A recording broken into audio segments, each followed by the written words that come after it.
Disobey orders, save the artists. Ça commence avec un Américain qui est venu à Marseille qui s'appelle Varian Fry. C'est une histoire donc marseillaise, mais avec une petite touche américaine. Varian Fry était envoyé par une association américaine pendant la Deuxième Guerre mondiale en 1940-1941 pour sauver précisément une partie de l'intelligentsia européenne qui se trouvait coincée à Marseille à cette époque. Alors sa mission, c'était de sauver une liste de 200 personnes. Et à la fin, il a sauvé plus de 2000. Je me suis dit, c'est l'histoire parfaite à faire réfléchir et entendre pendant Manifesta. Manifesta, mais qu'est-ce qu'elle fait? Elle creuse dans les villes pour examiner la société, la politique, l'histoire. Et Varian Fry résume tout ça. Le thème de Varian Fry, c'est-à-dire cette personne qui s'est occupée des émigrés réfugiés à Marseille pour les sauver contre un régime de fascistes et de nazis, c'est aussi un thème qui nous intéresse aujourd'hui, où nous voyons une montée de fascisme, de populisme, de nationalisme dans nos pays, même d'ailleurs aux États-Unis. Stefan Zagdanski a créé deux parties. La première, c'est les 13 égides de l'art. L'intérêt, c'était de demander à 13 artistes de créer, en hommage à Varian Fry, mais aussi en hommage à un de ses protégés, une des personnes qu'elle a sauvées, une nouvelle œuvre. C'était une façon de réaccompagner chaque protégé. Alors, on a demandé à une combinaison d'artistes très variés pour participer à ce projet. Il y a des plasticiens, des photographes, mais aussi des compositeurs, un vidéaste, qui ne sont non pas seulement marseillais et français, mais qui viennent aussi des autres pays dans le monde. 13, ce n'est pas par hasard. 13, c'est un numéro important pour Marseille, dans les Bouches-du-Rhône. 13, c'est le numéro de cette biennale de Manifesta. Et puis finalement, il se trouve que Varian Fry est resté 13 mois à Marseille pour accomplir son action. J'écris des œuvres d'art, c'est-à-dire que depuis quelques années, j'ai beaucoup écrit de livres. Et depuis quelques années, je compose des textes tableaux qu'on peut lire ou pas, à la main exclusivement, donc de la calligraphie. Et pour cette exposition, j'ai décidé de composer une sorte de statue de mots de Tristan Tzara, en hommage à Tristan Tzara. Et les mots sont ceux de Tristan Tzara, puisqu'il s'agit de la calligraphie intégrale du Manifeste Dada 1918. Qui est le coup d'éclat, le coup de lancement poétique, philosophique, subversif, métaphysique, spirituel, artistique du dadaïsme en 1918. J'ai ajouté un autre texte qui est un procès-verbal très drôle de la police de Zurich, signé par Tristan Tzara sous son vrai nom, qui était Samuel Rosenstock, c'est un juif d'origine roumaine. Et son texte est prodigieusement touchant et puissant.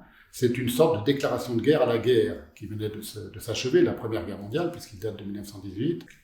Et le texte est prodigieux parce que c'est un texte qui est d'une pugnacité poétique tout à fait aiguë, et qui déclare la guerre à ce qu'on appelait au siècle précédent l'idéologie bourgeoise. C'est un texte qui est écrit en français, il faut le souligner, par Tzara, avec quelques petites fautes d'orthographe, parce qu'il n'était pas né français, c'était pas sa langue maternelle. Et j'ai conservé toutes les petites fautes d'orthographe, très poétiques d'ailleurs, de Tzara dans ce texte. C'était très important pour moi de le tatouer j'appelle ça tatouer entre guillemets, donc de l'inscrire avec tout un protocole pour les couleurs, c'est-à-dire les 10 couleurs qui se répètent comme ça en frise et qui circulent en spirale autour du mannequin, du front jusqu'aux chaussures, jusqu'au bas du mannequin. Et un corps écrit, c'est exactement ce que ressent un écrivain lorsqu'il écrit, comme un peintre lorsqu'il peint, c'est-à-dire que c'est son corps qui crée quelque chose, et pas simplement son âme ou son intelligence ou son intellectualité. Voilà, on le conçoit très bien pour un artiste plasticien, ou pour un sculpteur, ou pour un peintre, ou pour un musicien, mais c'est exactement la même chose pour un écrivain, et c'est quelque chose moi, que je pense depuis très longtemps, et c'est aussi une des raisons pour lesquelles je suis, en tant qu'écrivain classique, j'ai décidé de devenir artiste contemporain. Les mouvements totalitaires sont des organisations massives d'individus atomisés et isolés. La domination totale, qui s'efforce d'organiser la pluralité et la différenciation infinie. J'ai choisi de travailler sur Hannah Arendt. J'ai demandé à Annick Stevens, qui est philosophe, de m'aider pour le choix des textes. Ensuite, l'installation, elle consiste à diffuser ces textes d'Hannah Arendt qui ont été choisis avec Annick Stevens. Et pour ça, j'utilise un transducteur qui permet de transmettre les vibrations mécaniques de la voix enregistrée dans cette boule en verre et qui est mise sur un support. Il y a une chaise devant qui permet aux visiteurs de s'asseoir et d'écouter le texte. On entend ces textes avec des sons qui ont été performés avec un vibraphoniste, Alex Grillo. Et j'ai fait tout le mixage de ce rapport du vibraphone, de la voix, transmis par cette boule en verre. Donc il y a quelque chose du rapport de l'audible et du visible qui est très étrange, qui est mis en abîme. On a 3 niveaux par rapport au visuel de cette boule. On peut aussi faire ce rapport symbolique à la boule qui permet de lire l'avenir, le destin, la fortuna. Et il y a ces 3 niveaux qui est la transparence, où on voit à travers, comme si elle n'existait pas. Son existence formelle, parce que si on décide de la voir, elle a une forme, malgré sa transparence, et sa puissance de renvoi de l'image, puisque quelque part, elle est comme un miroir. Et on peut être dans ces 3 rapports visuels. Donc vous voyez, 3 rapports visuels par rapport à l'objet proposé, et puis un double rapport visuel, selon si on est assis sur la chaise, en train de regarder et d'écouter la production sonore de cette boule, ou si on est debout en train de regarder quelqu'un sans faire très attention à ce qui se passe ou à ce qui est dit, parce qu'on peut être dans une position de refus de l'écoute. Donc évidemment, toutes ces questions que je viens d'aborder mettent en évidence la question de l'engagement personnel. Et comme le dit à la fin dans les textes qui ont été choisis avec Annick Stevens, c'est qu'est-ce que la question de l'obéissance et qu'est-ce que la question de l'individu dans cette acceptation de l'obéissance ou pas. Le choix d'entamer un dialogue avec Sophie Taeuber m'est apparu évident, tant son œuvre est plurielle et à l'abri des conventions. Elle opère dans son œuvre une sorte de synthèse entre le dadaïsme et le constructivisme. On connaît surtout son travail d'aquarelle, de dessin, collage et ses marionnettes abstraites, mais on oublie souvent que Sophie Taeuber était aussi danseuse et architecte. Elle travaille avec Laban en participant aux manifestations Dada.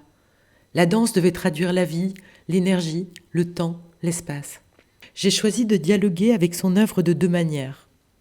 En réalisant des dessins sur calque qui par superposition induisent du mouvement et en proposant aussi des sortes de bas-reliefs composés de formes compactes graffitées, sortes de statuaires minimales prolongées par des lignes colorées comme des extensions dans l'espace.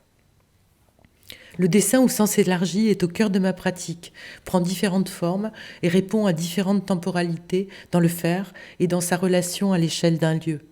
Il n'est pas seulement bidimensionnel, mais aussi tridimensionnel. Le dessin, ses extensions permettent un déploiement dans l'espace pour mettre à jour des frictions, des équilibres précaires, des logiques d'oscillation entre déconstruction et construction. Quels que soient les gestes, ils questionnent le dessin, invitent à une mobilité, tout en jouant de l'espace qui les accueille. Les assemblages sont toujours sous-tendus et tendus par le dessin et sa spatialisation. Ils ne sont pas figés, mais multiples et mobiles. Parmi ces différents aspects du travail de Sophie Taeuber, dont les frontières sont poreuses, cette expérience de la danse se traduit dans ses dessins en extension, ses lignes en mouvement.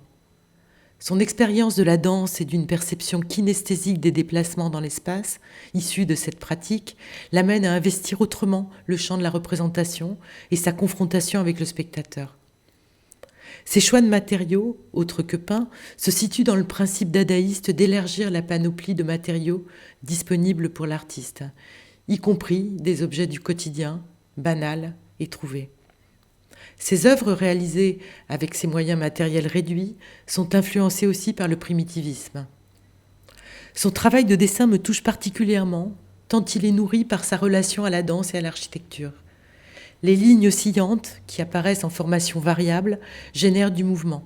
La courbe de la ligne, son déroulement dans l'espace, crée un ordre qui se déploie et s'amplifie, au provoquant des effets de tension et de relâchement. Au départ, c'était d'abord le clou. Je me suis dit, tiens, je vais faire une œuvre pour tout le monde. Le clou en forme de maison. Et donc, je me suis dit, c'est la Villa Herbel. En fait, le clou, c'est un outil d'ancrage, de lien, d'ancrage. C'est la tige et la pointe partent en perspective comme ça. Et ils forment une petite maison, une petite forme de maison à la fin. C'était l'idée de la pointe de fuite, le départ vers un avenir peut-être certain ou incertain. Mon choix a été vraiment vers un mathématicien français, Jacques Salomon Hadamard. Jusqu'à aujourd'hui, on travaille avec sa matrice, on appelle ça la matrice d'Hadamard. Il a commencé par un carré, donc je pense qu'il a choisi un carré, et après, comme il dit qu'il a choisi les nombres des multiples par 4, donc je pense qu'il a multiplié 4 carrés dans un carré, ainsi de suite. D'ailleurs, le titre de l'œuvre, c'est « Il était une fois 4 carrés dans un carré ». Donc j'ai essayé un peu de jouer avec les mots, d'agencer des phrases, et en même temps essayer de parler comme lui. Celui-là lança le pavé dans le mar, ainsi d'un saut marqua son saut, dardar, dardar, crypta le code barre. J'ai inscrit un crâne en rotation, je l'ai fait ressembler un peu à une ampoule, voilà, et en même temps une cloche. Donc voilà, donc après l'orbite des yeux avec des bougies à l'envers, une à l'endroit, une à l'envers. Ça, c'est un graphisme qui symbolise un peu l'idée, la lumière. Cette histoire de Varian Frey et des artistes intellectuels sauvés pendant la Deuxième Guerre mondiale, j'ai été surpris de ne rien connaître. Je savais que beaucoup d'artistes étaient partis aux États-Unis parce que ça chauffait pour eux en Allemagne et en Europe, mais je ne savais pas qu'il y avait un bon samaritain qui avait beaucoup travaillé et fait beaucoup de choses pour des chanteuses d'opéra, des sociologues, des poètes, qui sauvaient tout le monde en fait. Qu'il aurait pu, s'il avait pu continuer, si on n'avait pas emmerdé à un certain moment, il aurait sans doute encore sauvé plus de gens. Varian Frey me faisait penser à Tintin. Même petit habit propre, même petite tête avec il manquait plus que la houppe sur le front et le chien blanc pour être un parfait. En plus, il était journaliste, donc ça correspondait très bien. L'idée s'est construite comme ça a été très vite. Après, partant de là, je me suis dit, voilà, dans les albums de Tintin, il y a la deuxième de couve qui reprend l'ensemble des personnages des bandes dessinées, avec Tintin, lui aussi représenté, Haddock, et les fidèles qui sont récurrents dans toutes les aventures. J'ai repris exactement le modèle, tel que les cadres sont disposés. J'ai repris exactement leur ornement, leur position dans l'espace, parce que quelques-uns parfois sont un petit peu obliques. C'était difficile de choisir pour moi. Et comme Varian Frey n'avait fait aucun choix, lui, qu'il avait tenté de n'en faire aucun, je me suis dit, ce serait fidèle à sa mémoire que d'essayer d'en faire aucun. Mais bon, je pouvais pas faire une couve de Tintin avec, 600 ou je sais plus combien de personnes. Partant de ce constat, j'ai commencé à faire les portraits de ceux que j'avais choisis, en me disant, je vais laisser des blancs, et ces blancs sont des projections, en fait.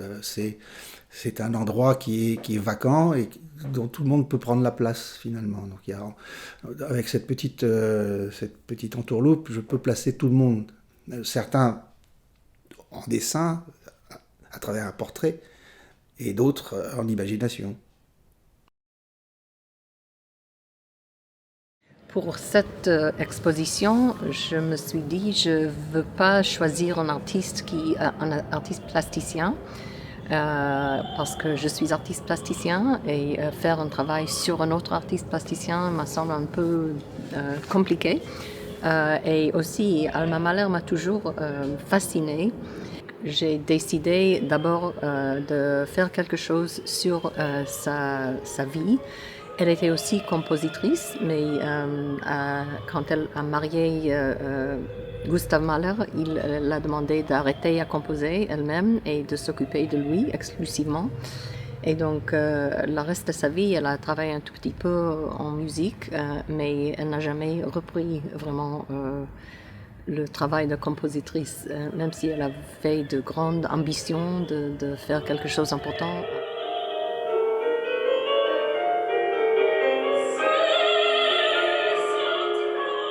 J'ai commencé avec les images, j'ai mélangé les photos d'Alma, de ses maris, ses amants, et après je rajoute les éléments de mon travail à moi, les peintures, je prends les vidéos et je mélange les vidéos avec les photos pour arriver à quelque chose qui est comme une peinture en mouvement. Et c'est ça qui me fascine en vidéo, c'est peindre avec le mouvement. Les images parlent d'une histoire, mais pas une histoire précise. Donc j'ai écrit aussi un texte, et c'est ça que je projette à côté, qui va en même temps et qui accompagne l'histoire d'Alma.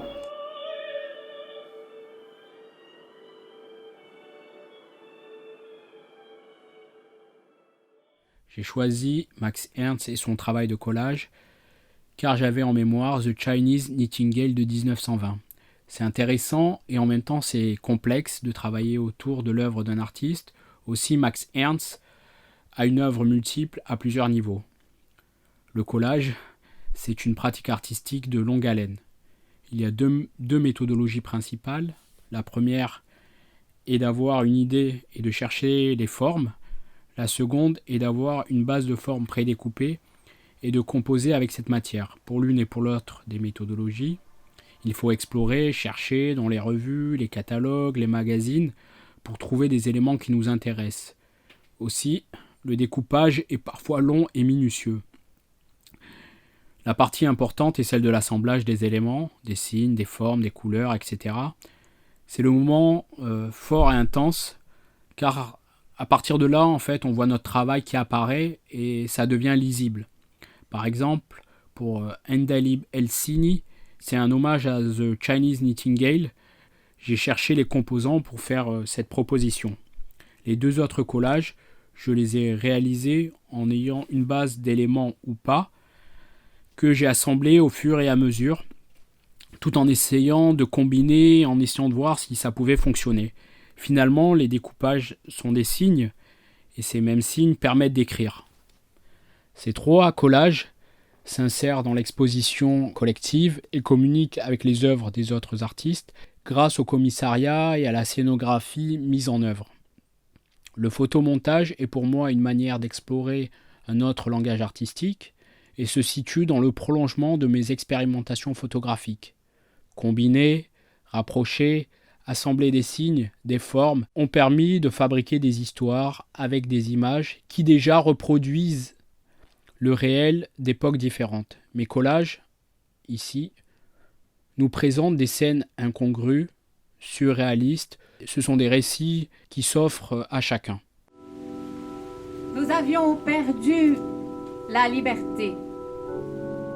Nous allions perdre la vie. L'espoir. Le soleil de l'été 1940 brillait sur des décombres. On avait un texte que Stéphane Hessel nous avait écrit il y a déjà quelques années avant sa mort sur Varian Fry, qu'il avait bien connu puisqu'il était dans le réseau de Varian Fry. Et on avait aussi une partition inédite de Meyerowitz qu'il écrivait au Camp des Milles sur un poème de René Char. La mélodie dure à peu près 3 minutes. Et donc il fallait faire une œuvre collective, musique interdite, c'est une œuvre collective, qui dure à peu près une demi-heure. Et c'est à la fois un hommage à Meyerowitz et à la mémoire de Warenfrey.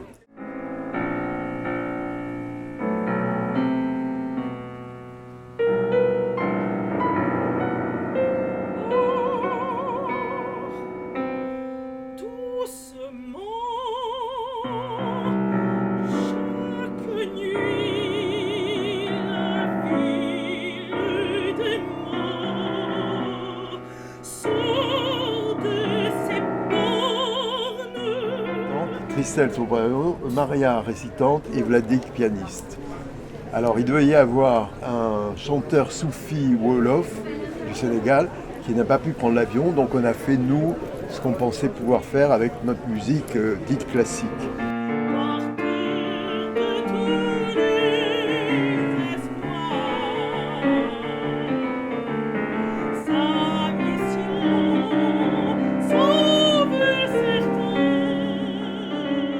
Autant la mélodie que Meyerowitz a écrit au camp 2000 est très sombre, autant nous on a fait appel aussi à un opéra de Meyerowitz qui s'appelle Le Mulâtre, qu'il a composé aux États-Unis et qui est un petit peu jazzy, un peu dans le style de Gershwin, de Porgy-Bess.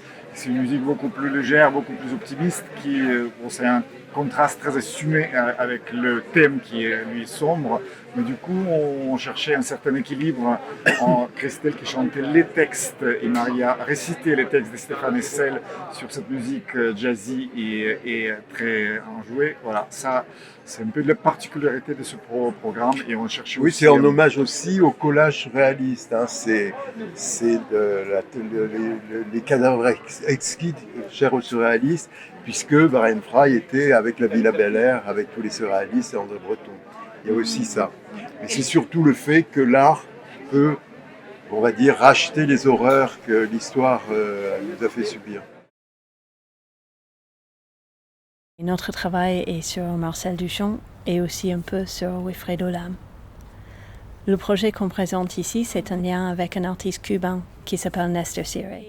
À l'image de Warenfrey, on voulait faire quelque chose pour faire voyager un artiste qui, autrement, n'aurait pas ni les fonds, ni les visas, ni la possibilité de voyager. D'où notre travail avec Nestor, qui est basé à La Havane, à Cuba. Il y avait d'abord Marcel Duchamp et son non-intérêt dans le marché de l'art. Et de l'idée que l'art, ça ne devrait pas être commercialisé. Alors, ce qui nous intéressait, d'une partie, c'était de faire un geste artistique qui ne pourrait pas être commercialisé. Dans cet esprit-là, que l'art peut être à la fois conceptuel et à la fois quelque chose qui repense comment marchent les marchés. Nous, pour notre travail, ça c'est très important. Alors Nestor, de sa part, avait commencé un travail sur Wilfredo Lam, qui est aussi un artiste qui est sur la liste des gens que Warenfrey a aidé à s'échapper de Marseille. L'idée, c'est que Nestor, en fait, il a travaillé avec le monsieur qui fait les faux pour créer des faux lames, mais avec le papier archival, le papier de l'époque, l'encre de l'époque, et de créer toute une histoire qui va avec, la provenance qui prouve que Wilfredo Lam a donné ses œuvres au grand-père de Nestor à l'époque, et qu'on a des photos qui prouvent qu'on voit le grand-père de Nestor, Federico Sire, avec les documents, avec les dessins qu'on montre dans l'exposition. À côté, on montre aussi une vidéo de la création de ces faux. Alors pour nous, l'œuvre de Nestor, ça tourne autour de l'idée du marché d'art, pourquoi quelque chose vaut cela et c'est autre chose ne vaut rien, ou de quoi on parle quand on parle de la valeur, est-ce que c'est une valeur esthétique? Parce que franchement, les faux qu'on a dans l'expo, si vous regardez en ligne et vous regardez ceux qui sont vendus pour $30 000, on se demande si c'est pas le même monsieur qui les a faits. Mon choix s'est porté vers Victor Serge, c'est un personnage assez unique. On le soupçonne d'avoir participé à des braquages avec la bande à Bono. Il se rapprochait de la mouvance internationaliste communiste et a participé à la révolution bolchevique de 1917. Très rapidement, son parcours s'est heurté aux forces réactionnaires staliniennes. D'abord, il avait été interné dans des camps par Staline. Il avait été libéré grâce à l'intervention d'André Gide, de l'écrivain André Gide, mais qui n'avait pas pu sauver ses manuscrits. Et il a réussi donc à émigrer, à partir avec son fils et à rejoindre Marseille. Donc, toute l'équipée de IMCA, voilà, tout le groupe autour de Varian Fry. Lors du voyage, ils n'avaient que 2 malles, une malle de livres et une malle d'aquarelle. Son fils était peintre. Et il est mort dans un taxi à Mexico.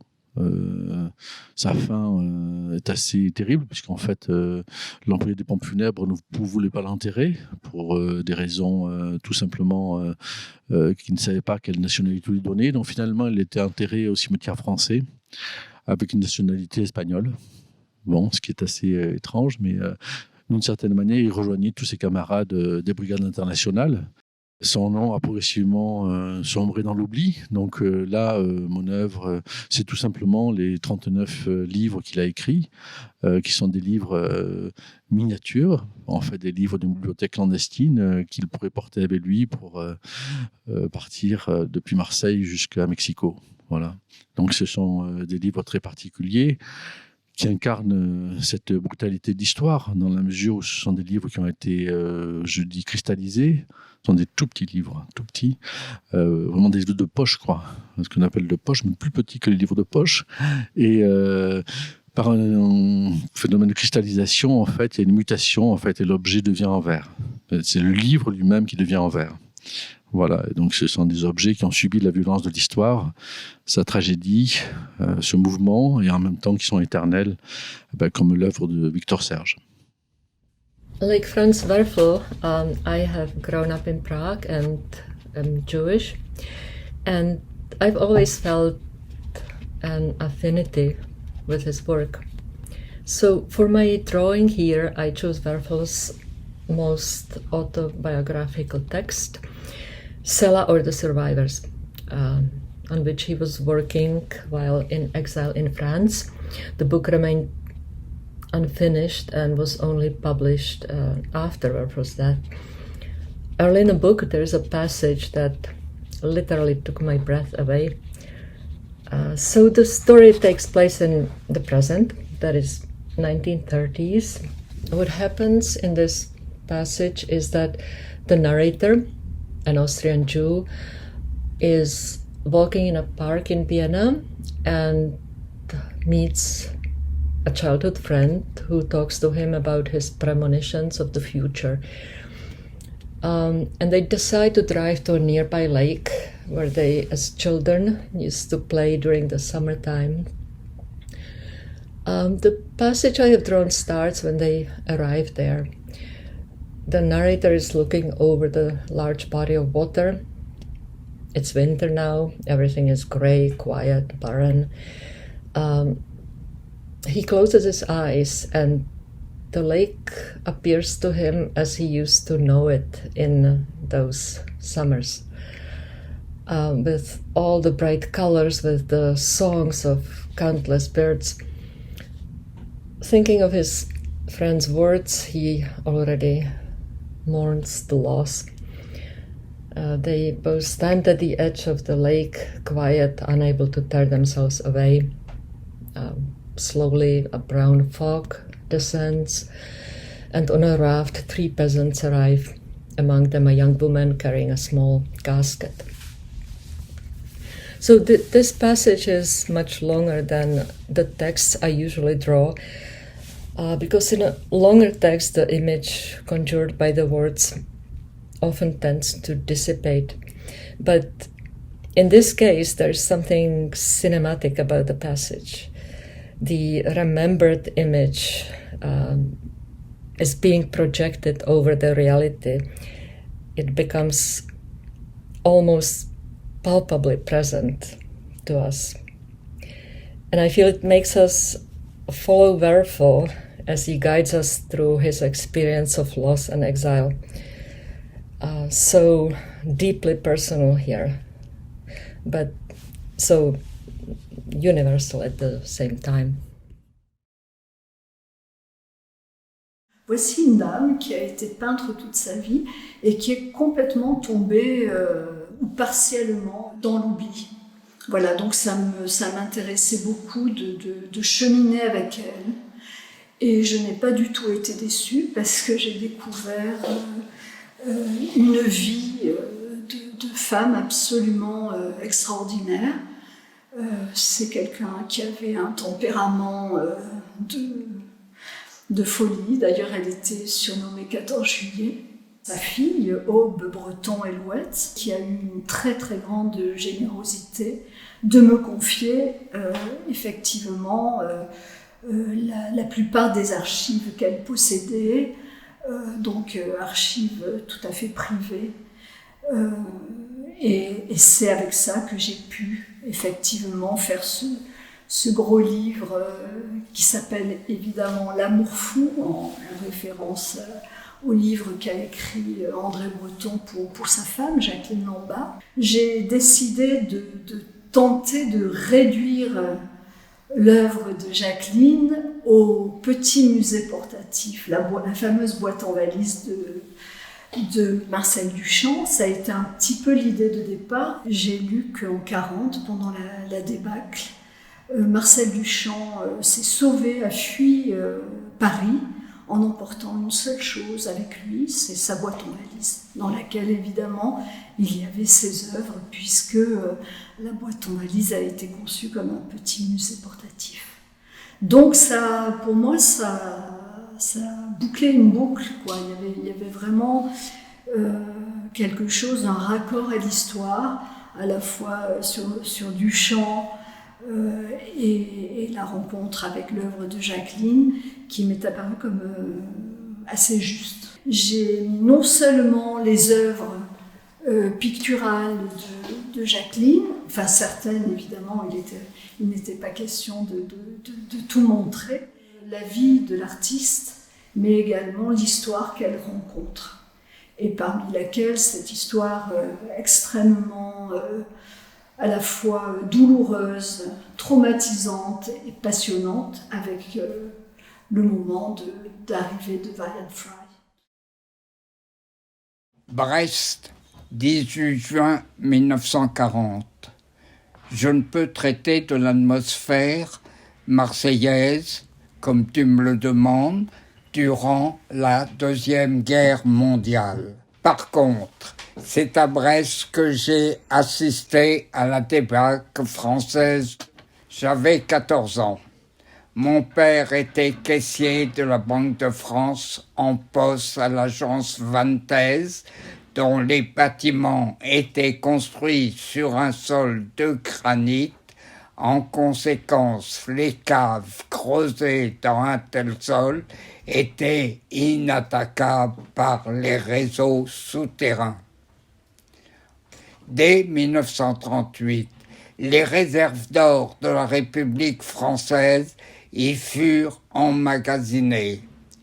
Des instructions prescrivirent d'évacuer celles-ci.